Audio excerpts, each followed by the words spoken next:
It's a small voice on the end of a phone line, but with an explosive story to tell. 3 a.m. Thursday in Beijing, and Chen Guangcheng answers our call. From his hospital bed, the blind dissident the world wants to hear from now tells CNN he fears for his life. He says he wants to get out of China and is appealing to President Obama himself. I would like to say to him, please do everything you can to get our whole family out, he pleads. He wants to go to the United States, a country that just hours earlier drove him to a Chinese hospital and he says left him there. Chen had been holed up for 6 days in the US Embassy. He'd sought refuge there after fleeing 18 months of what he called brutal house arrest. After backroom negotiations, the US and China seemed to have struck a deal. Chen could live freely and safely. A smiling Chen Guangcheng is seen here leaving the embassy for treatment at the hospital. But between leaving the US grounds and speaking to us, everything changed. I'm very disappointed with the US government, he says. Chen now claims he was urged to leave and then deserted. The embassy kept lobbying me to leave, he says, and promised to be with me at the hospital. But this afternoon, soon after we got here, they were all gone. Inside the embassy walls, Chen says he was cut off from the outside world and now doesn't think he knew enough to make such a critical decision.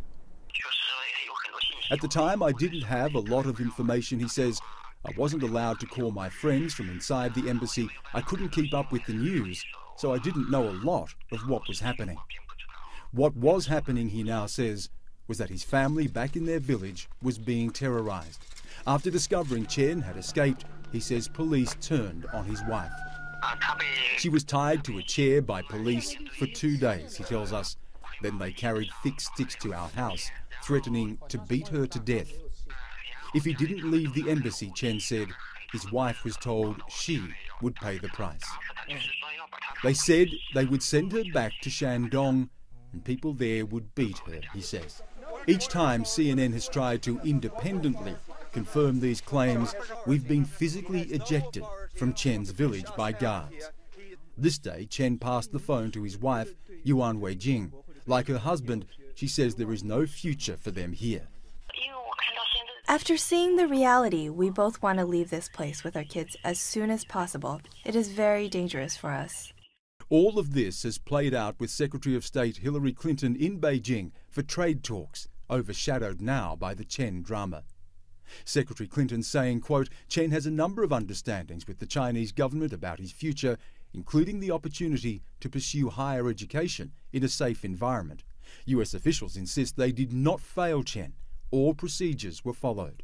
We have very strict protocols on how we handle these things, and I saw on at least 3 occasions our wonderful ambassador here, Ambassador Locke, ask him specifically, as we are required to do, with witnesses around, Mr. Chen, are you ready to leave the embassy voluntarily?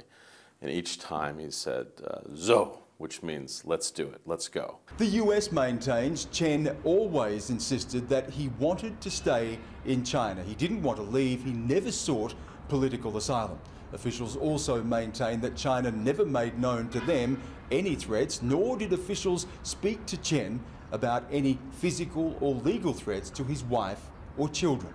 The happy, excited Chen Guangcheng, who walked out of the embassy, is now a man afraid in his hospital room, his wife too scared to leave his side.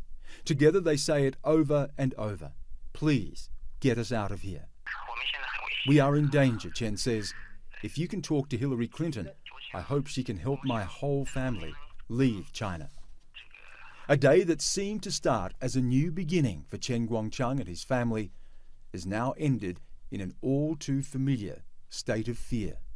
Stan Grant, CNN, Beijing.